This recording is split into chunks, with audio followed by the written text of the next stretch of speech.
Praise the Lord. Nice question. So the question is that you are saying that new spirit is given, as in everything became new. But behavior-wise, there is no change.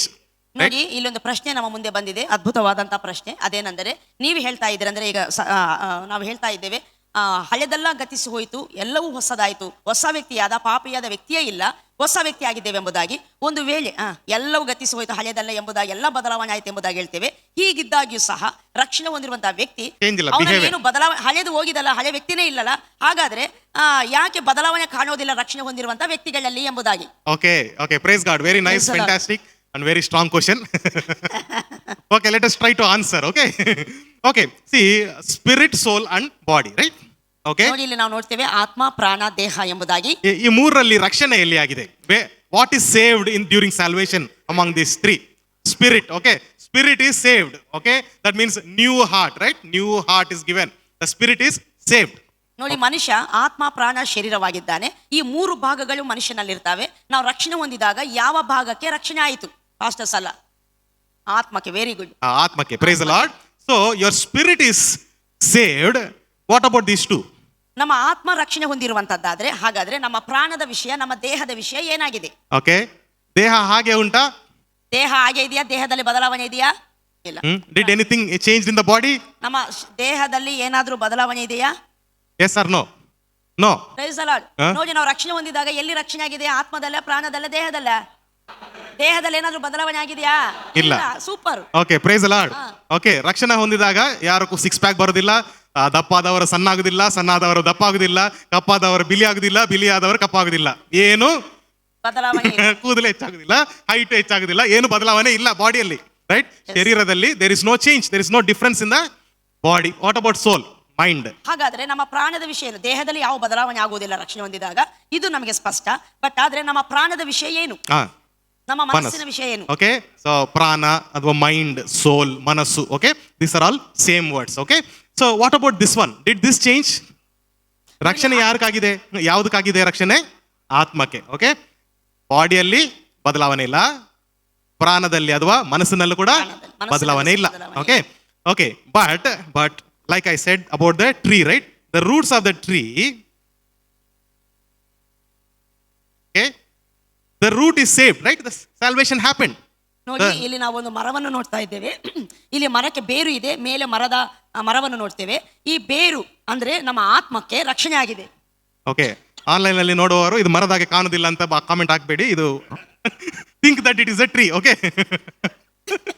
Okay, it is rooted in the true gospel, rooted in Christ. ನೋಡಿ, ಇಲ್ಲಿ ರಕ್ಷಣೆ ಹೊಂದಿರುವಂತಹ ವ್ಯಕ್ತಿ ಕ್ರಿಸ್ತನ ಸತ್ಯ ಸುವಾರ್ತೆಯಲ್ಲಿ ನಂಬಿಕೆ ಇಟ್ಟಿದ್ದಾನೆ. ಕ್ರಿಸ್ತನಲ್ಲಿ ಅವನ ನಂಬಿಕೆ ಬೇರೂರಿದೆ. Okay, so eventually the mind will also change.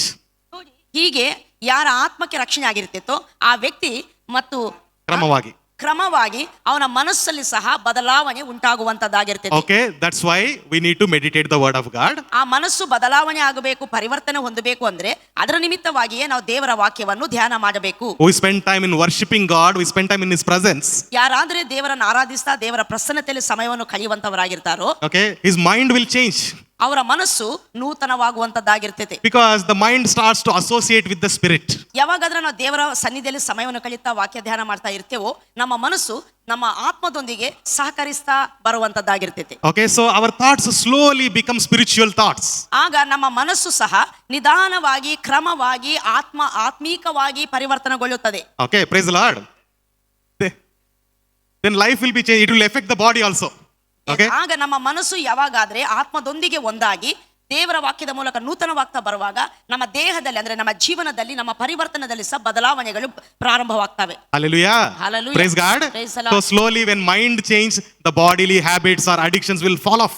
ಯಾವಾಗಾದ್ರೆ ಒಬ್ಬನ ಮನಸ್ಸು ನೂತನವಾಗ್ತಾ ಬರ್ತೈತೋ ಅವನು ಎಲ್ಲ ಕೆಟ್ಟ ಅಭ್ಯಾಸಗಳು ಅಥವಾ ಅಡಿಕ್ಷನ್ಸ್ ಇಂಥವುಗಳಿಂದೆಲ್ಲ ಬಿಡುಗಡೆ ಹೊಂದುತ್ತಾ ಬರ್ತಾರೆ. Okay, body will also change. Praise God. ದೇಹದಲ್ಲಿ ಸಹ ಅವರು ಬದಲಾವಣೆಯನ್ನು ನೋಡ್ತಾರೆ. All right, you can think of salvation in or life of a believer in 3 steps.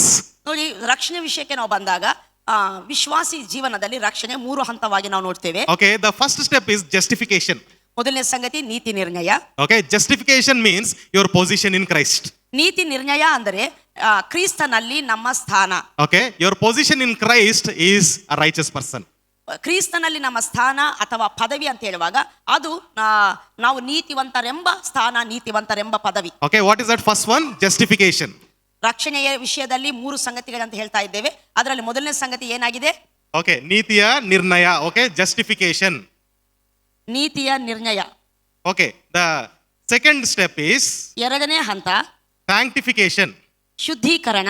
Okay, what is sanctification means? ಶುದ್ಧೀಕರಣ ಅಂದ್ರೆ ಏನು? Separation from the worldly things or sinful things and becoming holy, right? ಪ್ರತ್ಯೇಕಿಸಲ್ಪಡುವಂತದ್ದಾಗಿದೆ ಶುದ್ಧೀಕರಣ ಅಂದ್ರೆ. ಪ್ರತ್ಯೇಕಿಸಲ್ಪಡುವಂತದ್ದು ಯಾವುದರಿಂದ ಅಂದ್ರೆ ಈ ಲೋಕದಿಂದ, ಲೋಕದ ಆಚಾರಗಳಿಂದ, ಲೋಕದ ಎಲ್ಲ ಸಂಗತಿಗಳಿಂದ ಪ್ರತ್ಯೇಕಿಸಲ್ಪಡುವಂತದ್ದಾಗಿದೆ. This is a continuous process. ಇದು ರಕ್ಷಣೆ ಹೊಂದಿರುವಂತ ವ್ಯಕ್ತಿಯಲ್ಲಿ ಒಂದು ಸಾರಿ ಆಗುವಂತ ಕಾರ್ಯವಲ್ಲ. ಶುದ್ಧೀಕರಣ ಅನ್ನುವಂತ ಈ ಒಂದು ಸಂಗತಿ ಕ್ರಮವಾಗಿ ಅದು ನಡೀತಾ ಹೋಗುವಂತ ಸಂಗತಿಯಾಗಿದೆ. Okay, praise the Lord. Praise the Lord. Okay, justification already happened. ನೋಡಿ, ನೀತಿ ನಿರ್ಣಯ ಅನ್ನುವಂಥದ್ದು ಇದು ಆಲ್ರೆಡಿ ನಮ್ಮಲ್ಲಿ ಆಗಿದೆ. Okay, we are saved in Christ, we are clothed in his righteousness. ನಾವು ಕ್ರಿಸ್ತನಲ್ಲಿ ನಂಬಿಕೆ ಇಡುವುದರಿಂದ ನಾವು ರಕ್ಷಣೆ ಹೊಂದಿದ್ದೇವೆ. ನಾವು ನೀತಿವಂತರೆಂಬುದಾಗಿ ನಿರ್ಣಯಿಸಲ್ಪಟ್ಟವರು, ನಿರ್ಣಯ ಹೊಂದಿದವರಾಗಿದ್ದೇವೆ. But sanctification process, it's a daily process. ಈ ಶುದ್ಧೀಕರಣ ಅನ್ನುವಂತ ಈ ಒಂದು ಸಂಗತಿ ಪ್ರತಿನಿತ್ಯ ನಮ್ಮಲ್ಲಿ ಜರುಗುವಂತ ಕಾರ್ಯವಾಗಿದೆ. The false gospel comes or it plays in the mind of the person when they think sanctification is salvation. Yes. That is the problem. That is one causes false gospel. ತಪ್ಪಾದ ಸುವಾರ್ತೆ ಒಬ್ಬ ಮನುಷ್ಯನ ಮನಸ್ಸಿನಲ್ಲಿ ತರುವಂತ ಒಂದು ಯೋಚನೆ ಏನಂದ್ರೆ, ಆತನ ತಿಳ್ಕೊಳ್ತಾನೆ ಶುದ್ಧೀಕರಣವೇ ತನ್ನ ರಕ್ಷಣೆ ಎಂಬುದಾಗಿ. Praise the Lord. Do you understand? ನಿಮಗೆ ಅರ್ಥವಾಯ್ತಾ? False gospel is when you think sanctification is salvation. No. ನೋಡಿ, ಯಾವಾಗಾದ್ರೆ ನೀವು ಶುದ್ಧೀಕರಣವನ್ನೇ ರಕ್ಷಣೆ ಎಂಬುದಾಗಿ ನೀವು ತಿಳ್ಕೊಳ್ತೀರೋ ಅದು ತಪ್ಪಾದ ಸುವಾರ್ತೆ ಆಗಿರ್ತೈತೆ. Okay, shall we say it out loud in Jesus name? ನಾವೆಲ್ಲರೂ ಗಟ್ಟಿಯಾಗಿ ಮಾತನ್ನು ಹೇಳೋಣ. Okay, sanctification is not salvation. ಎಲ್ಲರೂ ಹೇಳೋಣ, ಶುದ್ಧೀಕರಣ ರಕ್ಷಣೆ ಅಲ್ಲ, Justification is salvation. ನೀತಿ ನಿರ್ಣಯವೇ ರಕ್ಷಣೆ.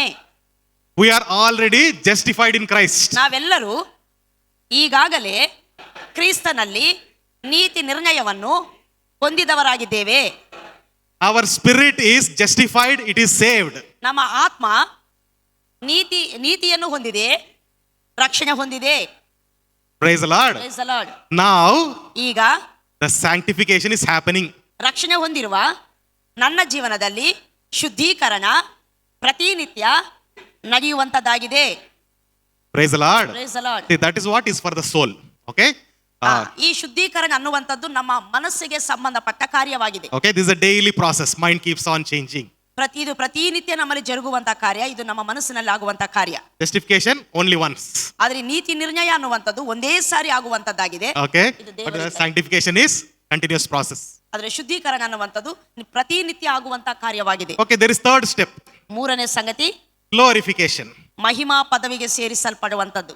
Okay, this is going into eternity with the Lord, right? ಇದು ದೇವರೊಂದಿಗೆ ನಿತ್ಯತ್ವದಲ್ಲಿ ಪ್ರವೇಶಿಸುವಂಥದ್ದು. Okay, ಪೌಲನು ಹೇಳ್ತಾನೆ at the second coming of Christ, those who are dead they'll be raised first, and then those who are alive will also be taken with him. ಪೌಲನು ಹೇಳ್ತಾನೆ, ಯೇಸು ಸ್ವಾಮಿ ಎರಡನೇ ಸಾರಿ ಬರುವಾಗ ಸತ್ತವರು ಮೊದಲು ಎದ್ದು ಬರ್ತಾರೆ, ಬದುಕಿರುವಂತ ನಾವುಗಳು ಮಹಿಮಾ ದೇಹವನ್ನು ಹೊಂದಿಕೊಂಡವರಾಗಿ ನಾವು ಆತನನ್ನು ಎದುರುಗೊಳ್ಳುವಂತವರಾಗಿರ್ತೇವೆ. Praise the Lord. Praise the So Lord. how your body is saved? ನಿಮ್ಮ ದೇಹ ಹೇಗೆ ರಕ್ಷಣೆ ಹೊಂದುತ್ತದೆ? During glorification. ಯಾವಾಗ ಆ ಮಹಿಮಾ ಪದವಿಗೆ ಕ್ರಿಸ್ತನ ಎರಡನೇ ಬರವಣದಲ್ಲಿ ನಮ್ಮ ದೇಹ ಮಾರ್ಪಡುವಂತದ್ದಾಗಿರ್ತದೆ, ಅಮರತ್ವವನ್ನು ಧರಿಸಿಕೊಳ್ತದೆ. Praise the Lord. Praise the Lord. See, that is the 3 steps for the tripartite being. We are three in one, right? Like spirit, soul and body. Same way, justification for the spirit, sanctification for the soul, glorification for everything actually. Praise the Lord. ನೀವು ಇಲ್ಲಿ ನೋಡ್ತಾ ಇದ್ದೀರಿ, ಮನುಷ್ಯನು 3 ಭಾಗವಾಗಿದ್ದಾನೆ, ಆತ್ಮ, ಪ್ರಾಣ, ಶರೀರ ಎಂಬುದಾಗಿ. ಮತ್ತು ನಮ್ಮ ರಕ್ಷಣೆ ಸಂಗತಿಯಲ್ಲಿ ಸಹ ಜಸ್ಟಿಫಿಕೇಶನ್, ನೀತಿ ನಿರ್ಣಯ ಅನ್ನುವಂಥದ್ದು ಇದು ದೇವರು ಮಾಡುವಂಥ ಕಾರ್ಯ, ನಮ್ಮ ಆತ್ಮಕ್ಕೆ ನಡೆಯುವಂಥದ್ದು. ಸ್ಯಾಂಟಿಫಿಕೇಶನ್ ಅನ್ನುವಂಥದ್ದು ಪ್ರತಿನಿತ್ಯ ನಡೆಯುವಂಥ ಕಾರ್ಯ, ಇದು ನಮ್ಮ ಮನಸ್ಸಿಗೆ ಸಂಬಂಧಪಟ್ಟದ್ದು. ಗ್ಲೋರಿಫಿಕೇಶನ್ ಅನ್ನುವಂಥದ್ದು ಇದು ಕ್ರಿಸ್ತನ ಎರಡನೇ ಬರವಣದಲ್ಲಿ ನಮ್ಮ ಬಾಡಿ, ದೇಹಕ್ಕೆ ಜರುಗುವಂಥ ಕಾರ್ಯ. ಬಟ್ ಇದು 3ಕ್ಕೂ ಸಂಬಂಧಪಟ್ಟಂತ ಸಂಗತಿ ಸಹ ಆಗಿರ್ತದೆ. Praise the Lord. ಇಲ್ಲೊಂದು ಪ್ರಶ್ನೆಯನ್ನು ನಾವು ಕೇಳ್ತಾ ಇದ್ದೇವೆ, ಅದೇನಂದ್ರೆ ಒಬ್ಬ ವ್ಯಕ್ತಿ ರಕ್ಷಣೆ ಹೊಂದಿದಾಗ ಅಂದ್ರೆ ನೀತಿ ನಿರ್ಣಯವನ್ನು ಹೊಂದುತ್ತಾನೆ. ಆ ನೀತಿ ನಿರ್ಣಯವನ್ನು ಹೊಂದಿರುವಂಥ ವ್ಯಕ್ತಿ ಅವನ ಜೀವನದಲ್ಲಿ ಇನ್ನೂ ಮನಸ್ಸು ಮಾರ್ಪಡದೆ ಆ ಒಂದು ಪ್ರೊಸೆಸ್ ಅಲ್ಲಿ ಇರುವಾಗ ಅವನೇನಾದ್ರೂ ತಪ್ಪು ಮಾಡಿದ ಅಂತ ಎಣಿಸಿ, ಅಂದ್ರೆ ಉದಾಹರಣೆಗೆ ಬೀದಿ ಎಳೆದ, ಸಿಗರೆಟ್, ಅವನು ಮಾಡ್ತಿರುವಂತ ತಪ್ಪಿನಲ್ಲೇ ಕಂಟಿನ್ಯೂ ಆದ ಅಂತ ಎನಿಸಿ, ಆಗ ಅವನು ಮಾಡುವಂತ ಅಂದ್ರೆ ರಕ್ಷಣೆ ಹೊಂದಿರುವಂತ ವ್ಯಕ್ತಿ ತಪ್ಪನ್ನು ಮಾಡ್ತಾ ಇರುವಂತದ್ದನ್ನು ತನ್ನ ಜೀವನದಲ್ಲಿ ಹಳೆ ತಪ್ಪುಗಳನ್ನು ಮಾಡ್ತಾ ಬರುವಂತದ್ದನ್ನು ನೋಡುವಾಗ ಮಾಮೂಲಾಗಿ ನಾವು ಏನ್ ಮಾಡ್ತೇವೆ ಅಂದ್ರೆ ಅವರ ತಪ್ಪನ್ನು ಖಂಡಿಸಲಿಕ್ಕೆ ನೀನ್ ರಕ್ಷಣೆ ಹೊಂದಿರುವಂತದ್ದಾದ್ರೆ ಈಗ ಯಾಕೆ ಮಾಡ್ತೀಯಾ ಎಂಬುದಾಗಿ ನಾವು ಕೇಳ್ತಾ ಬರ್ತೇವೆ. ಆಗ ಖಂಡಿಸ್ತೇವೆ. ಆಗ ಅವನಿಗೆ ನೀತಿ ನಿರ್ಣಯ ವಿಷಯದಲ್ಲಿ ಏನು ನಿಶ್ಚಯತೆ ನೀವು ಹೇಗೆ ಕೊಡ್ತೀರಾ? ಅಷ್ಟೇ ಅಲ್ಲ, ನಾವು ಇನ್ನು ಏನ್ ಹೇಳ್ತೇವೆ ಅಂದ್ರೆ ಅವನನ್ನು ಸರಿ ಮಾರ್ಗದಲ್ಲಿ ಇಡ್ಬೇಕಾದ್ರೆ ಏನ್ ಹೇಳ್ತೇವೆ, ಈ ತರ ಮಾಡಿದ್ರೆ ನಿನ್ನ ರಕ್ಷಣೆ ಹೋಗ್ತದೆ, ಹಂಗಾಗಿ ಮಾಡಬೇಡ ಎಂಬುದಾಗಿ ಹೇಳ್ತೇವೆ. ಇನ್ನೊಂದು ನಮ್ಮ ಕ್ರೈಸ್ತವ ಸಭೆಗಳಲ್ಲಿ ನಡೆಯುವಂತ ಸಂಗತಿ ಏನಂದ್ರೆ ಅವನನ್ನು ಕೆಟ್ಟತನದಿಂದ, ಕೆಟ್ಟ ಚಟಗಳಿಂದ, ಕೆಟ್ಟ ಮಾರ್ಗಗಳಿಂದ ತಪ್ಪಿಸಿ ಸರಿ ಮಾಡಬೇಕಾದ್ರೆ ಅವ್ರಿಗೆ ಇನ್ನೂ ಒಂದು ಬೆದರಿಕೆ ರೀತಿಯಲ್ಲಿ ಹೇಳ್ತೇವೆ, ನೀನು ಹೀಗೆ ತಪ್ಪಲ್ಲಿ ಕಂಟಿನ್ಯೂ ಆಗುವಂತದ್ದಾದ್ರೆ ನೀನು ನರಕಕ್ಕೆ ಹೋಗ್ತೀಯಾ ಎಂಬುದಾಗಿ ಸಹ ನಾವು ಹೇಳುವಂತವರಾಗಿರ್ತೇವೆ. ಇದ್ರ ಬಗ್ಗೆ ವಾಕ್ಯ ಏನು ಹೇಳ್ತೈತೆ? ಒಂದು ವೇಳೆ ರಕ್ಷಣೆ ಹೊಂದಿರುವಂತಹ ವ್ಯಕ್ತಿ ತಪ್ಪಾದ ಕಾರ್ಯಗಳಲ್ಲಿ ಕಂಟಿನ್ಯೂ ಆಗುವಾಗ ಅವನು ಕರ್ತನ ಮೇಜಿನಲ್ಲಿ ಪಾಲು ಹೊಂದಬಹುದಾ? ಮೂರನೇ ಪ್ರಶ್ನೆ. Wonderful. Coincidentally my next scriptures is about that only. Okay, ನಾನು ಮುಂದೆ ಹೇಳ್ತಿರುವಂತ ಈ ಅಧ್ಯಯನದಲ್ಲಿ ಮುಂದಿರುವಂತಹ ಭಾಗ ಸಹ ಈ ಪ್ರಶ್ನೆಗಳಿಗೆ ಉತ್ತರವಾಗಿರುವಂತದ್ದಾಗಿರುತ್ತೆ. So justification happened for spirit, that's what we said, right? ನೋಡಿ, ಫಸ್ಟ್ ನಾವು ಹೇಳ್ತಾ ಇದ್ದೇವೆ, ಗಮನಿಸಬೇಕು, ನೀತಿ ನಿರ್ಣಯ ಅನ್ನುವಂಥದ್ದು ನಮ್ಮ ಆತ್ಮಕ್ಕೆ ಆಗಿರುವಂತಹ ಸಂಗತಿಯಾಗಿದೆ. Okay, for what? For spirit. ಅದು ನಮ್ಮ ಆತ್ಮಕ್ಕೆ ಸಂಬಂಧಪಟ್ಟ ಆಗಿರುವಂತಹ ಸಂಗತಿಯಾಗಿದೆ. Paul is saying that old is gone, everything became new. ಪೌಲನು ಹೇಳ್ತಿದ್ದಾನೆ, ಹಳೆದೆಲ್ಲ ಗತಿಸಿ ಹೋಯಿತು, ಸಮಸ್ತವು ನೂತನವಾಯಿತು ಎಂಬುದಾಗಿ. My old self is crucified on the cross is saying. ಪೌಲನು ಹೇಳ್ತಾನೆ, ನನ್ನ ಹಳೆ ಮನುಷ್ಯ ಪಾಪ ಪುರುಷನು ಕ್ರಿಸ್ತನೊಂದಿಗೆ ಶಿಲುಬೆಗೆ ಹಾಕಲ್ಪಟ್ಟಿದ್ದಾನೆಂಬುದಾಗಿ. Now no longer I but Christ is living, I became a new creation. ಇನ್ನು ಜೀವಿಸುವನು ನಾನಲ್ಲ, ಕ್ರಿಸ್ತನ ನನ್ನಲ್ಲಿ ಜೀವಿಸುತ್ತಿದ್ದಾನೆ, ಯಾಕಂದ್ರೆ ನಾನು ನೂತನ ಸೃಷ್ಟಿಯಾಗಿದ್ದೇನೆ ಎಂಬುದಾಗಿ. And I'm dead to sin, I'm alive in Christ. ಆತನು ಹೇಳ್ತಾನೆ, ನಾನು ಪಾಪದ ಪಾಲಿಗೆ ಸತ್ತವನು, ದೇವರಿಗಾಗಿ ಜೀವಿಸುವವನು ಎಂಬುದಾಗಿ. Okay, praise the Lord. Praise the Lord. So all these verses they're talking something very beautiful that we normally don't understand. ನೋಡಿ, ಎಲ್ಲಾ ವಚನಗಳು ಬಹಳ ಅದ್ಭುತವಾದ ಸಂಗತಿಗಳನ್ನು ಹೇಳುವಂತವಾಗಿರ್ತವೆ. ಆದ್ರೆ ಇಲ್ಲಿರುವಂತ ಸಂಗತಿ ಏನಂದ್ರೆ ನಾವು ಆ ವಾಕ್ಯ ಭಾಗಗಳನ್ನು ಸರಿಯಾಗಿ ಅರ್ಥ ಮಾಡಿಕೊಂಡಿರುವವರಾಗಿರುವುದಿಲ್ಲ. For example, if your life is 100 years, think like that. ನೋಡಿ, ನಿಮ್ಮ ಜೀವನ ಒಂದು ವೇಳೆ 100 ವರ್ಷ ಎಂಬುದಾಗಿ ಹೀಗೆ ನಾವು ಆಲೋಚನೆ ಮಾಡುವಂತದ್ದಾದ್ರೆ, from here to here it is 100 years, your lifespan. ನೋಡಿ, ನಮ್ಮ ಆಯುಷ್ಕಾಲ 0 ಇಂದ 100 ವರ್ಷ ಅಂತ ಹೇಳುವಂತದ್ದಾದ್ರೆ, okay, so in this journey you are a sinner. ಈ ಒಂದು ಪ್ರಯಾಣದಲ್ಲಿ, ಜೀವನ ಪ್ರಯಾಣದಲ್ಲಿ ನೀವು ಪಾಪಿಯಾದ ವ್ಯಕ್ತಿಯಾಗಿರ್ತೀರಿ. Okay, somewhere in between you came to know Christ. ಇಲ್ಲಿ ನಿಮ್ಮ ಜೀವನದ ಈ ಒಂದು ಆಯುಷ್ಕಾಲದಲ್ಲಿ ಎಲ್ಲೋ ಮಧ್ಯ ಒಂದು ವಯಸ್ಸಿನ ಭಾಗದಲ್ಲಿ ನೀವು ಕರ್ತನಾದ ಕ್ರಿಸ್ತನ ಬಳಿಗೆ ಬರ್ತೀರಾ. Now you tell me whether your past sins are forgiven or future sins are forgiven or everything is forgiven and you are really dead to sin. Tell me. ಇಲ್ಲಿ ನೀವು ಏನಂತ ಹೇಳ್ತೀರಾ? ನೀವು ಮಧ್ಯ ವಯಸ್ಸಿನಲ್ಲಿ ರಕ್ಷಣೆ ಹೊಂದಿರ್ತೀರಾ, ನೀವು ರಕ್ಷಣೆ ಹೊಂದೋದಕ್ಕಿಂತ ಮುಂಚೆ ಮಾಡಿರುವಂತಹ ಪಾಪಗಳು ಪರಿಹಾರ, ರಕ್ಷಣೆ ಹೊಂದಿರುವಂತ ನಿಮ್ಮಲ್ಲಿ ಅದಕ್ಕಿಂತ ಹಿಂದೆ ಇರುವಂತಹ ಪಾಪಗಳು ಪರಿಹಾರವಾಗ್ತಾವ, ಮುಂದೆ ರಕ್ಷಣೆ ಹೊಂದಿದ ನಂತರ ಮಾಡುವ ಪಾಪಗಳು ಪರಿಹಾರವಾಗ್ತಾವ, ಕ್ರಿಸ್ತನಲ್ಲಿ ಎಲ್ಲಾ ನಿಮ್ಮ ಪಾಪಗಳು ಪರಿಹಾರವಾಗಿದ್ದಾವ? ಹೇಳಿ. ಎಲ್ಲ ಪಾಸ್ಟರ್ ಅಲ್ಲ, ನೀವ್ ಹೇಳ್ಬೇಕು. ಎಲ್ಲ ಇನ್ನೂ ನಡೀಲಿಲ್ಲ ಅದೆಲ್ಲ. ಈಗ ನಾನು 30 ವರ್ಷಕ್ಕೆ ರಕ್ಷಣೆ ಹೊಂದಿದೆ, 30 ವರ್ಷ ತನಕ ನಾನು ಕೆಲವು ತಪ್ಪುಗಳನ್ನು ಮಾಡಿರ್ತೇನೆ. ನಾನು ರಕ್ಷಣೆ ಹೊಂದಿದಾಗ 30 ವರ್ಷದಲ್ಲಿ 30 ವರ್ಷ ತನಕ ನಾನು ಮಾಡಿರುವ ಪಾಪಗಳು ಮಾತ್ರ ಪರಿಹಾರವಾದವ, ಅಥವಾ ರಕ್ಷಣೆ ಹೊಂದಿದ ನಂತರ ಸಹ ನಾನು ಮಾಡುವ ಪಾಪಗಳು ಪರಿಹಾರವಾಗ್ತಾವ, ಅಥವಾ ಭೂತಕಾಲದಲ್ಲಿ, ವರ್ತಮಾನ ಕಾಲದಲ್ಲಿ, ಭವಿಷ್ಯತ್ ಕಾಲದಲ್ಲಿ ವ್ಯಕ್ತಿ ರಕ್ಷಣೆ ಹೊಂದಿರುವಂತ ವ್ಯಕ್ತಿ ಮಾಡುವಂತ ಪಾಪ ಎಲ್ಲಾ ಪಾಪಗಳು ಪರಿಹಾರವಾಗ್ತಾವ ಕ್ರಿಸ್ತನಲ್ಲಿ? ಎಲ್ಲ ಪಾಪಗಳು ಎಂಬುದಾಗಿ ಹೇಳುವವರು ಯಾರು? ಎಲ್ಲಾ ಪಾಪಗಳು ಪರಿಹಾರವಾಗಿದೆ. Praise the lord. ಶ್ಯೂರ್ 100%? ಒಳ್ಳೆ ಪ್ರಶ್ನೆ. ಇದೇ ಕ್ವೆಶ್ಚನ್ ಬರೋದಿಲ್ಲಿ. ಓಕೆ, ಸಿ, ಪಾಪಿ ಆದ ವ್ಯಕ್ತಿ, right, from day 1 to the end of his life, right, this person is a sinner. ನೋಡಿ, ಪಾಪಿಯಾದಂತ ವ್ಯಕ್ತಿ ಅವನ ಜೀವನದ ಪ್ರಾರಂಭದಿಂದ ಅಂತ್ಯದ ತನಕ ಆ ವ್ಯಕ್ತಿ ಪಾಪಿಯಾಗಿದ್ದಾನೆ. ಓಕೆ, ಪಾಲ್ ಇಸ್ ಸೇಯಿಂಗ್ ಈ ಪಾಪಿ ಆದವನು ಏನಾಗಿದ್ದಾನೆ? ಶಿಲುಬೆ ಮೇಲೆ ಯೇಸು ಸ್ವಾಮಿ ಜೊತೆ ಶಿಲುಬೆ ಮೇಲೆ ಹಾಕಲ್ಪಟ್ಟಿದ್ದಾನೆ. ಓಕೆ, ಅಂದ್ರೆ ಈ ಪಾಪಿ ಆದವನು ಡೇ 1 ಇಂದ ಲಾಸ್ಟ್ ಡೇ ತನಕ, ಓಕೆ, ಈ ಪಾಪಿ ಎಂಬ ವ್ಯಕ್ತಿ ಶಿಲುಬೆ ಮೇಲೆ ನಶಿಸಿ ಹೋಗಿದ್ದಾನೆ. ಒಬ್ಬ ವ್ಯಕ್ತಿಯ ಪ್ರಾರಂಭದಿಂದ ಅಂತ್ಯದ ತನಕ ಅವನ ಜೀವಿತವೆಲ್ಲ ಪೌಲನು ದೇವರ ವಾಕ್ಯದಲ್ಲಿ ಹೇಳುವ ಪ್ರಕಾರ ಕ್ರಿಸ್ತನೊಂದಿಗೆ ಅವನು ಶಿಲುಬೆಗೆ ಹಾಕಲ್ಪಟ್ಟಿದ್ದಾನೆ ಎಂಬುದಾಗಿ. ಅಂದ್ರೆ ನಮ್ಮ ಭೂತಕಾಲದಲ್ಲಿ, ಭವಿಷ್ಯತ್ ಕಾಲದಲ್ಲಿ ನಾವು ಮಾಡಿರುವಂತಹ ಎಲ್ಲಾ ಪಾಪಗಳು ಸಹ ಕ್ರಿಸ್ತನೊಂದಿಗೆ ಶಿಲುಬೆಗೆ ಹಾಕಲ್ಪಟ್ಟಿದ್ದಾವೆ ಎಂಬುದಾಗಿ. Praise the Lord. Praise the Lord. ಹalleluya. Okay, no doubt in this, right? ಇದರಲ್ಲಿ ಯಾವುದಾದ್ರೂ ಸಂಶಯ ಉಂಟಾ, ಇಲ್ಲವಾ? Okay, see, for example, if I come to know Christ today, ನಾವೊಂದು ವೇಳೆ ಈ ದಿನ ನಾವು ಕರ್ತನ ಬಳಿಗೆ ಬರುವಂತದ್ದಾದ್ರೆ, okay, if I received Christ, I received salvation today, ಇವತ್ತೇ ನಾನು ರಕ್ಷಣೆ ಹೊಂದಿರುವಂತದ್ದಾದ್ರೆ, okay, it is easy for me to think that all my past sins are gone. ನೋಡಿ, ನಾನು ನನ್ನ ಹಿಂದಿನ ಪಾಪಗಳೆಲ್ಲ ಪರಿಹಾರವಾಗಿದ್ದಾವೆ, ನನ್ನ ಹಿಂದಿನ ಜೀವಿತವೆಲ್ಲ ಗತಿಸಿ ಹೋಯ್ತು ಎಂಬುದಾಗಿ ನಂಬುವಂಥದ್ದು ಬಹಳ ಸುಲಭ. Okay, but believing that tomorrow if I do some mistake that is also forgiven is very difficult. ನೋಡಿ, ನಾಳೆ ನಾನು ಏನಾದರೂ ತಪ್ಪು ಮಾಡಿದ್ರೆ ಅದು ಸಹ ಪರಿಹಾರವಾಗಿದೆ ಎಂಬುದಾಗಿ ನಂಬುವಂಥದ್ದು ಬಹಳ ಕಷ್ಟ. Praise the Lord. Is that true? Yes. ಹೌದಲ್ವಾ? ಕಷ್ಟ ಅಲ್ವಾ? Okay. That is where the concept of confession of sin, condemnation gospel comes. ಇದರಿಂದಲೇ ಪಾಪಗಳನ್ನು ನಾವು ಅರಿಕೆ ಮಾಡಬೇಕು ಮತ್ತು ಖಂಡಿಸುವಂತ ಸುವಾರ್ತೆ ಅನ್ನುವಂಥದ್ದು ಇದರಿಂದಲೇ ಹುಟ್ಟಿಕೊಂಡಿರುವಂತದ್ದಾಗಿದೆ. So what that person does, today I received salvation, everything is forgiven. Again I did mistake, oh Lord forgive me. Again I did mistake, oh Lord forgive me. How long you will do that? It's like a cycle. ಒಬ್ಬ ವ್ಯಕ್ತಿ ತನ್ನ ರಕ್ಷಣೆ ಹೊಂದಿದಾಗ ತನ್ನ ಪಾಪಗಳೆಲ್ಲ ಪರಿಹಾರವಾಗಿದೆ ಎಂಬುದಾಗಿ ನಂಬ್ತಾನೆ. ನಾಳೆ ಏನಾದರೂ ತಪ್ಪು ಮಾಡಿದರೆ ಆಗ ತಿಳ್ಕೊಳ್ತಾನೆ ನಾಳೆ ಪಾಪಗಳು ಏನು ವಿಷಯ ಎಂಬುದಾಗಿ. ಆಗ ಅವನು ಅರ್ಥ ಮಾಡಿಕೊಳ್ಳದೆ ಅವನು ಸ್ವಾಮಿ ನನ್ನನ್ನು ಕ್ಷಮಿಸು ಎಂಬುದಾಗಿ ಪ್ರತಿನಿತ್ಯ ಹೀಗೆ ಹೋಗುವಂತಾತನಾಗಿರ್ತಾನೆ. Okay, but Bible does not say like that. ಆದ್ರೆ ಸತ್ಯವೇದ ಹಾಗೆ ಹೇಳುವುದಿಲ್ಲ. Okay, the sinner is dead. ಪಾಪಿ ಸತ್ತಿದ್ದಾನೆ. Okay, the righteous is alive. Righteous person is alive. ನೀತಿವಂತನು ಜೀವಿಸ್ತಾ ಇದ್ದಾನೆ. Okay, that person is alive. That person, as in the spirit is alive. The person is alive. ಕ್ರಿಸ್ತನಲ್ಲಿ ನಂಬಿಕಿಟ್ಟಂತ ವ್ಯಕ್ತಿ ಆತ ನೀತಿವಂತನಾಗಿದ್ದಾನೆ, ಆತನ ಆತ್ಮ ಜೀವಿಸುವಂತದ್ದಾಗಿದೆ. With whom? With Christ himself. ಕ್ರಿಸ್ತನೊಂದಿಗೆ ಆತನು ಜೀವಿಸುವಾತನಾಗಿದ್ದಾನೆ. That's why Paul says no longer me but Christ lives inside of me. Okay, ಅದಕ್ಕೆ ಪೌಲನು ಹೇಳ್ತಾನೆ ಜೀವಿಸೋನು ನಾನಲ್ಲ ಕ್ರಿಸ್ತನೇ ನನ್ನಲ್ಲಿ ಜೀವಿಸ್ತಾನೆ ಎಂಬುದಾಗಿ. That's why again and again we say that you are saved 100%, not only until the day you received salvation. ಆದ್ರಿಂದಲೇ ನಾವು ಹೇಳ್ತೇವೆ ನೀವು ರಕ್ಷಣೆ ಹೊಂದಿದ್ದೀರಾ ಅಂತ ಹೇಳುವಾಗ 100% ರಕ್ಷಣೆ ಹೊಂದಿದ್ದೀರಾ ಅಂದ್ರೆ ಭೂತಕಾಲದಲ್ಲಿ ವರ್ತಮಾನ ಭವಿಷ್ಯತ್ ಕಾಲದಲ್ಲಿ ನೀವು ರಕ್ಷಣೆ ಹೊಂದಿದ್ದೀರಾ ಎಂಬುದಾಗಿ ನಾವು ಹೇಳ್ತೇವೆ. ಯಾಕಂದ್ರೆ ನೀವು ರಕ್ಷಣೆ ಹೊಂದಿದ ದಿನದ ಮಟ್ಟಿಗೆ ಮಾತ್ರ ರಕ್ಷಣೆ ಹೊಂದಿದವರಲ್ಲ. Okay, that means your justification is done. ಅದರ ಅರ್ಥ ನಿಮ್ಮ ನೀತಿ ನಿರ್ಣಯ ಈಗಾಗಲೇ ನಡೆದು ಹೋಗಿದೆ. Okay, the justification is by his grace, by faith we receive it. ಈ ನೀತಿ ನಿರ್ಣಯ ಅನ್ನುವಂಥದ್ದು ದೇವರ ಕೃಪೆಯಿಂದಲೇ ನಡೆಯುವಂಥದ್ದು, ನಮ್ಮ ನಂಬಿಕೆ ಮೂಲಕ ನಾವು ಹೊಂದಿಕೊಳ್ಳುವಂಥದ್ದು. Okay, but sanctification should happen. It should happen. ನೋಡಿ, ಈ ಶುದ್ಧೀಕರಣ ಅನ್ನುವಂಥದ್ದು ಸಹ ನಮ್ಮಲ್ಲಿ ನಡೆಯಲೇಬೇಕಾದ ಸಂಗತಿ. Okay, so you are saying that no person may sin or he may do lot of things, he may do some smoking or drinking or whatever. ಈಗ ನೀವು ಕೇಳ್ತಾ ಇದ್ದೀರಾ ಕೆಲವು ಪ್ರಶ್ನೆಗಳೇನಾದ್ರೆ ಒಬ್ಬ ವ್ಯಕ್ತಿ ರಕ್ಷಣೆ ಹೊಂದಿದ ಮೇಲೆ ತಪ್ಪಾದ ಕಾರ್ಯಗಳು ಮಾಡಿದರೆ, ಅವನು ಕುಡಿದರೆ, ಅವನು ಬೀಡಿ ಹೇಳಿದರೆ ಮತ್ತು ಗತಕಾಲದಲ್ಲಿರುವಂತಹ ಕೆಟ್ಟ ಅಭ್ಯಾಸಗಳನ್ನು ಮುಂದುವರಿಸಿದರೆ ಎಂಬುದಾಗಿ. Okay, whether it is a big sin or small sin, sin is sin, right? ನೋಡಿ, ದೊಡ್ಡ ಪಾಪವಾಗಲಿ ಚಿಕ್ಕ ಪಾಪವಾಗಲಿ ಪಾಪವೇ. Okay, but the sinner, what happened to that sinner? ಆದ್ರೆ ಆ ಪಾಪಿಗೆ ಏನಾಗಿದೆ? ಆ ಪಾಪಿ ಸತ್ತೋಗಿದ್ದಾನೆ, ರೈಟ್?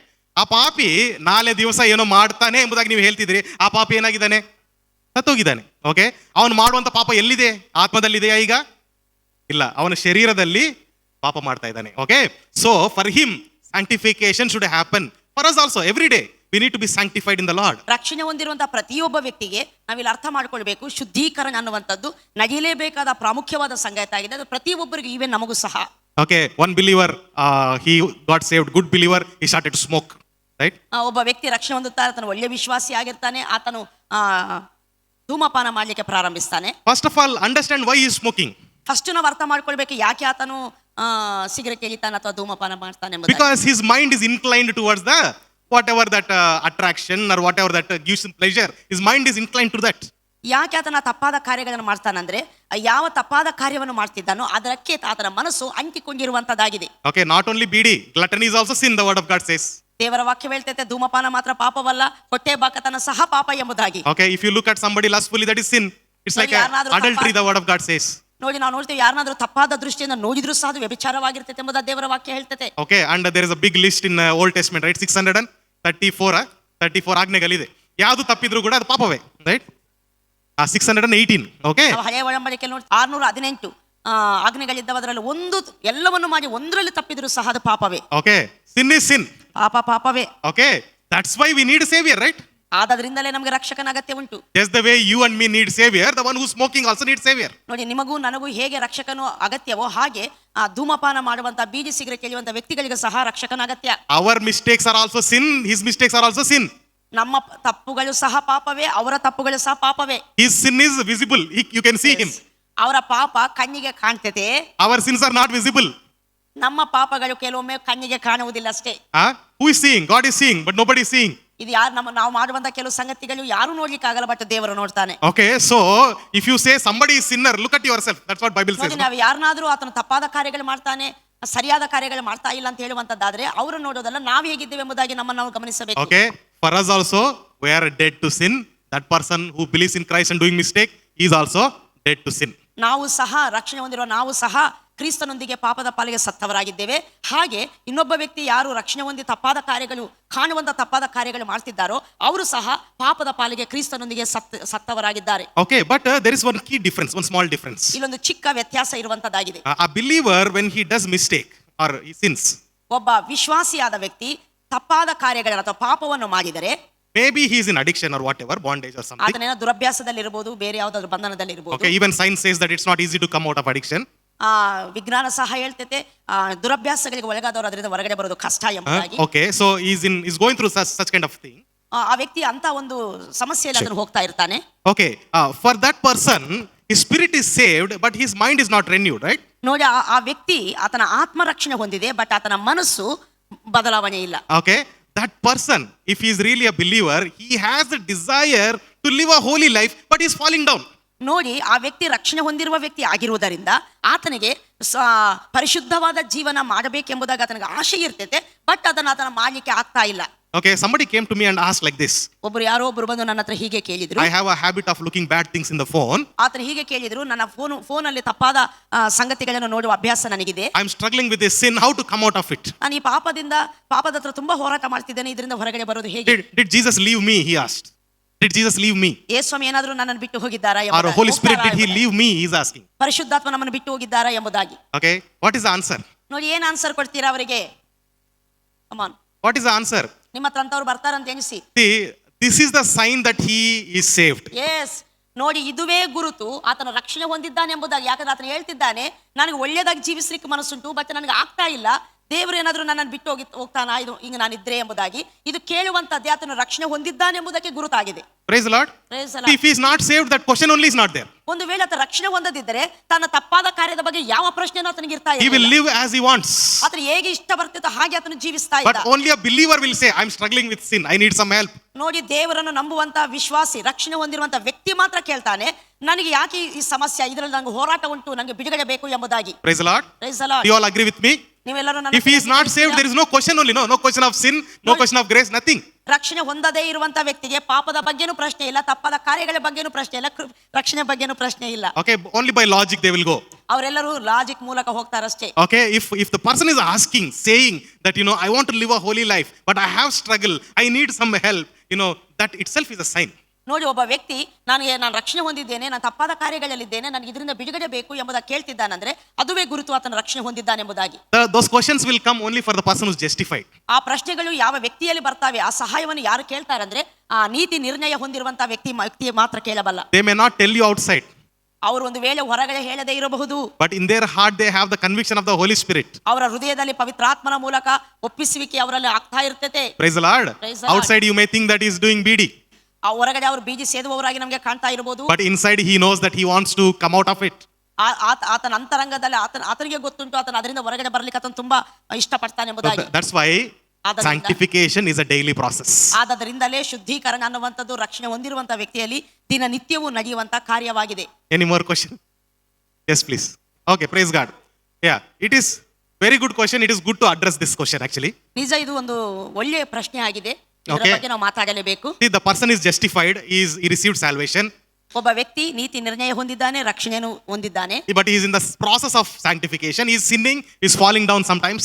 ಆತನ ಶುದ್ಧೀಕರಣ ಒಂದು ಆ ಪ್ರೊಸೆಸ್ ಅಲ್ಲಿ ಇರ್ತಾನೆ, ಬಟ್ ಆದ್ರೆ ಆತನ ಕೆಲವು ತಪ್ಪುಗಳನ್ನು ಮಾಡ್ತಾ ಅದರಲ್ಲಿ ಸೋತು ಹೋಗುವವನಾಗಿದ್ದಾನೆ. Okay, so will he have any result of that sin in his body? ಆತನ ದೇಹದಲ್ಲಿ ಹಾಗೆ ತಪ್ಪಾದ ಜೀವಿತ, ರಕ್ಷಣೆ ಹೊಂದಿರುವಂತಹ ವ್ಯಕ್ತಿ ತಪ್ಪಾದ ಜೀವಿತವನ್ನು ಜೀವಿಸುವಾಗ ಅದರ ಪರಿಣಾಮವಾಗಿ ಆತನ ದೇಹದಲ್ಲಿ ಏನಾದರೂ ಸಮಸ್ಯೆಗಳು ಬರ್ತಾವ? ಖಂಡಿತ ಬರುತ್ತೆ. ಖಂಡಿತವಾಗಿ ಬರ್ತವೆ. Definitely the result of sin will be there. ಖಂಡಿತವಾಗಿ ಪಾಪದ ಪರಿಣಾಮ ಇರುವಂತದ್ದಾಗಿರ್ತದೆ. What if the person is continuously smoking? What happens? ಒಬ್ಬ ವ್ಯಕ್ತಿ ಕಂಟಿನ್ಯೂ ಆಗಿ ಆತನು Lungs will ಧೂಮಪಾನ spoil. ಮಾಡುವಂತದ್ದಾದ್ರೆ ಏನಾಗ್ತದೆ? Lungs will spoil, lung cancer may come. Okay? ಅವರ ಶ್ವಾಸಕೋಶ ಹಾಳಾಗ್ತದೆ. Okay, what about drinking? If a person is continuously drinking, ಒಬ್ಬ ವ್ಯಕ್ತಿ ಕಂಟಿನ್ಯೂ ಆಗಿ ಕುಡಿಯುವಂತದ್ದಾದ್ರೆ ಏನಾಗ್ತದೆ? liver is spoiled. Okay, ಅವರ ಲಿವರ್ ಹಾಳಾಗ್ತದೆ. spirit is saved. ಆತನ ಆತ್ಮ ರಕ್ಷಣೆ ಹೊಂದಿದೆ. In the process of salvation is continuously drinking in the process of sanctification. ಆಗ ಸ್ಯಾಂಟಿಫಿಕೇಶನ್ ಪ್ರೊಸೆಸ್ ಅಲ್ಲಿರುವಂತಹ ಈ ವ್ಯಕ್ತಿ ಆ ಜಯ ಹೊಂದದೆ ತಪ್ಪಾದ ಕಾರ್ಯಗಳು ಕುಡಿಯುವಂತದ್ದು ಇಂಥದ್ದು ಮಾಡ್ತಾ ಇರುವಾಗ he will pay the price for it because it will affect his own body. ಅದರ ಬೆಲೆಯನ್ನು ಆತನು ಸಲ್ಲಿಸಲೇಬೇಕು, ಯಾಕಂದ್ರೆ ಅದರ ಪರಿಣಾಮ ಆತನ ಸ್ವಂತ ದೇಹದಲ್ಲೇ Hey, ಉಂಟಾಗ್ತದೆ. what if somebody is saved? He's saved. One ಒಬ್ಬ person is ವ್ಯಕ್ತಿ saved. ರಕ್ಷಣೆ ಹೊಂದಿದರೆ, But in the process of sanctification, he killed somebody, murdered somebody. ಆತನು ಸ್ಯಾಂಟಿಫಿಕೇಶನ್ ಆ ಹಂತದಲ್ಲಿರುವಂತಹ ವಿಶ್ವಾಸಿ ಒಬ್ಬ ವ್ಯಕ್ತಿಯನ್ನು ಕೊಲೆ ಮಾಡಿದರೆ, ದೇವರು ಕ್ಷಮಿಸಿದ್ದಾರೆ ಎಂಬುದಾಗಿ ಗೌರ್ಮೆಂಟ್ ಬಿಡ್ತದ? ಅವನು ದೇವರು ಕ್ಷಮಿಸಿದ್ದಾನೆ ಎಂಬುದ government ಬಿಡ್ತದ? Tell me. No, he will pay the result or ಅದರ- consequence of the sin. ಅದರ ಪರಿಣಾಮವನ್ನು ಆತನು ಅನುಭವಿಸಲೇಬೇಕಾಗ್ತದೆ. Okay, that's why we always must understand sin is dangerous only, always. ನಾವು ಯಾವಾಗಲೂ ಅರ್ಥ ಮಾಡಿಕೊಳ್ಬೇಕು, ಪಾಪ ಅನ್ನುವಂಥದ್ದು ಬಹಳ ಅಪಾಯಕಾರಿ ಎಂಬುದಾಗಿ. Okay, there was one person who explained this like this. ಈ ಸಂಗತಿಯನ್ನು ಒಬ್ಬ ವ್ಯಕ್ತಿ ವಿವರಿಸ್ತಾ ಇದ್ರು. Okay, this is actually a true story in Africa. ಇದು ಆಫ್ರಿಕಾದಲ್ಲಿ ನಡೆದಂತ ನಿಜವಾದ ಘಟನೆ. Viper snakes, right? Viper snake ವಿಷಕರವಾದ ಒಂದು ಹಾವನ್ನು ಗೊತ್ತು So, ನಿಮಗೆ? viper snakes like apples and this kind of good trees, it seems, plants. ನೋಡಿ, ಈ ಒಂದು ವೈಪರ್ ಅನ್ನುವಂತ ಒಂದು ಹಾವು, ವಿಷ ಸರ್ಪ, ಇದಕ್ಕೆ ಆಪಿಲು ಇಂತ ಹಣ್ಣುಗಳ ಗಿಡಗಳು ಅದಕ್ಕೆ ಬಹಳ ಇಷ್ಟ. Okay, this is a true story. ಇದು ನಿಜವಾದ ಘಟನೆ. Okay, one person, he killed the viper, he cut the head. ಆ ಒಬ್ಬ ವ್ಯಕ್ತಿ ಆ ಒಂದು ವಿಷದ ಹಾವ ತಲೆಯನ್ನು ಜಜ್ಜಿದ. It is dead. ಅದು ಸತ್ತು ಹೋಯ್ತು. Okay, but after few days, ಆದ್ರೆ ಕೆಲವು ದಿನಗಳ ನಂತರ the place it died was an apple tree. ಆ ಆಪಲ್ ಟ್ರೀ ಬದಿಯಲ್ಲಿ ಅದು ಸತ್ತಿತ್ತು. Okay, and the one boy, he went to pluck the apples.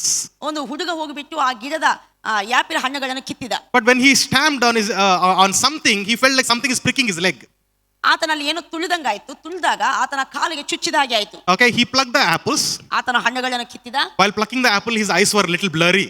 ಆ ಹಣ್ಣುಗಳನ್ನು ಕೀಳ್ತಾ ಇರುವಾಗ ಆತನ ಕಣ್ಣುಗಳು ಮೊಬ್ಬಾಗ್ತಾ ಇದ್ವು. Okay, but somehow he plucked the apple, he started to walk home. ಹೇಗೂ ಆತನು ಪ್ರಯತ್ನ ಮಾಡಿ ತನ್ನ ಮನೆಗೆ ಸೇರಿಕೊಂಡ. By the time he reached home, he was dead. ಮನೆಗೆ ಹೋಗುವಷ್ಟರಲ್ಲಿ ಆ ಹುಡುಗ ಸತ್ತು ಹೋದ. Okay, this can be compared to sin. ಇದು ಪಾಪಕ್ಕೆ ನಾವು ಹೋಲಿಸಬಹುದು. Sin has no dominion over us. ನೋಡಿ, ದೇವರ ವಾಕ್ಯ ಹೇಳ್ತದೆ, ಪಾಪವು ನಿಮ್ಮ ಮೇಲೆ ಅಧಿಕಾರ ನಡೆಸದು ಎಂಬುದಾಗಿ. Okay, its sting is broken. ಪಾಪವು ಮುರಿಯಲ್ಪಟ್ಟಿದೆ. Okay.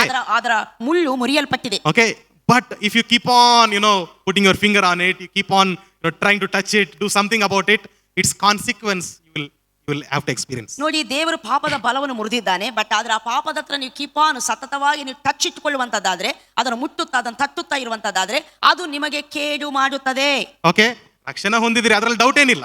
Lose your salvation, you are 100% saved. ನೀವು Okay, ರಕ್ಷಣೆ ಹೊಂದಿರುವಂತ ವ್ಯಕ್ತಿಯೇ. but as long as you keep touching that sin, you will experience its consequence. ನೀವು ಎಷ್ಟು ತನಕ ತಪ್ಪಾದ ಸಂಗತಿಗಳಲ್ಲಿ ಪಾಪದಲ್ಲಿ ನೀವು ಟಚ್ ಮಾಡ್ಕೊಂಡಿರ್ತೀರೋ, ಅದರೊಟ್ಟಿಗೆ ಸಂಪರ್ಕ ಹೊಂದಿರ್ತೀರೋ, ಅದು ನಿಮಗೆ ಹಾನಿ ಮಾಡುತ್ತದೆ.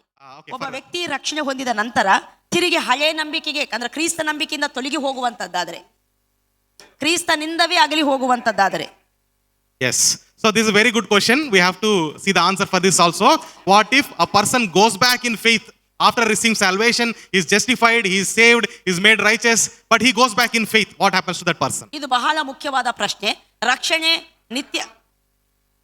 ರಕ್ಷಣೆ ನಿತ್ಯವಾದದ್ದು ಎಂಬುದಾಗಿ ನಂಬುತ್ತಿರುವ ನಮ್ಮಲ್ಲಿ ಅದ್ಭುತವಾದ ಪ್ರಶ್ನೆ ಏನಂದರೆ, ಒಬ್ಬ ವ್ಯಕ್ತಿ ರಕ್ಷಣೆ ಹೊಂದಿದ ನಂತರ, ನೀತಿ ನಿರ್ಣಯ ಹೊಂದಿದ ನಂತರ ಅವನು ಕ್ರಿಸ್ತ ನಂಬಿಕೆಯಿಂದ ಬಿಟ್ಟು ಅಗಲುವಂತದ್ದಾದ್ರೆ ಅವನ ರಕ್ಷಣೆ ಅವನಿಗೆ ಇರ್ತೇತಾ?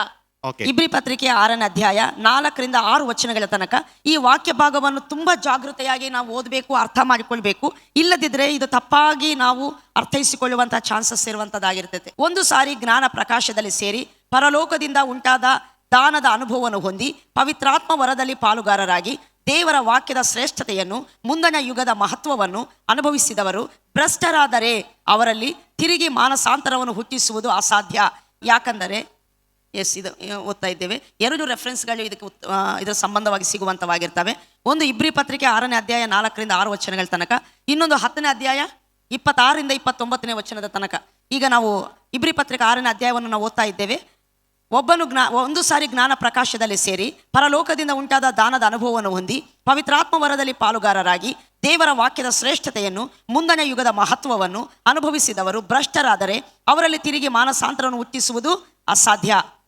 26ನೇ ವಚನ.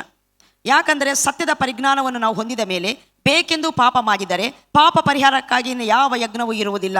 ಅತ್ಯಂತ ಭಯದಿಂದ ಎದುರು ನೋಡತಕ್ಕ ನ್ಯಾಯ ತೀರ್ಪು, ದೇವರ ವಿರೋಧಿಗಳನ್ನು ದಹಿಸುವ ತೀಕ್ಷ್ಣವಾದ ಅಗ್ನಿಯು ಇವೇ ನಮ್ಮ ಮುಂದೆ ಇರುವವು. Okay, praise the Lord. Praise the Lord. Okay, these 2 verses are saying that we can lose salvation, ಈ right? 2 ವಚನಗಳು ಹೇಳ್ತಾವೆ ನಾವು ನಮ್ಮ ರಕ್ಷಣೆಯನ್ನು ಕಳೆದುಕೊಳ್ಳಬಹುದು ಎಂಬುದಾಗಿ. Okay, what about this one? It says that the one who experienced salvation, enjoyed everything that God has provided, and he goes back, that person will lose salvation. ಇಲ್ಲಿ ದೇವರ ವಾಕ್ಯವು ಹೇಳ್ತೈತೆ, ಒಬ್ಬ ವ್ಯಕ್ತಿ ಜ್ಞಾನ ಪ್ರಕಾಶದಲ್ಲಿ ಸೇರಿ ರಕ್ಷಣೆ ಹೊಂದಿ ಪರಲೋಕದಿಂದ ಎಲ್ಲಾ ದೇವರು ಕೊಡುವ ಅನುಭವಗಳನ್ನು ಹೊಂದಿದ ನಂತರ ಆತನು ತಿರುಗಿ ಹಿಂಜಾರಿ ಹೋಗುವಂತದ್ದಾದ್ರೆ Yes. ಹಿಂಜಾರಿ ಹೋಗುವಂತದ್ದಾದ್ರೆ ಆತನು ತನ್ನ ರಕ್ಷಣೆಯನ್ನು ಕಳ್ಕೊಳ್ತಾನೆ ಎಂಬುದಾಗಿ. So in English, backsliding word is used. ಆಂಗ್ಲ ಭಾಷೆಯಲ್ಲಿ ಅಂದ್ರೆ ಇಂಗ್ಲಿಷ್ ಬೈಬಲ್ಸ್ ಅಲ್ಲಿ ಹಿಂಜಾರುವಂತದ್ದು ಅನ್ನುವಂಥದ್ದಕ್ಕೆ ಬ್ಯಾಕ್ ಸ್ಲೈಡಿಂಗ್ ಎಂಬುದಾಗಿ ಬರೆಯಲ್ಪಟ್ಟಿದೆ. Okay, or fallen back, it is written. ಹಿಂದಕ್ಕೆ ಬೀಳುವಂತದ್ದು ಎಂಬುದಾಗಿ ಸಹ ಅರ್ಥ Or ಬರುವಂತದ್ದಾಗಿದೆ. fallen away.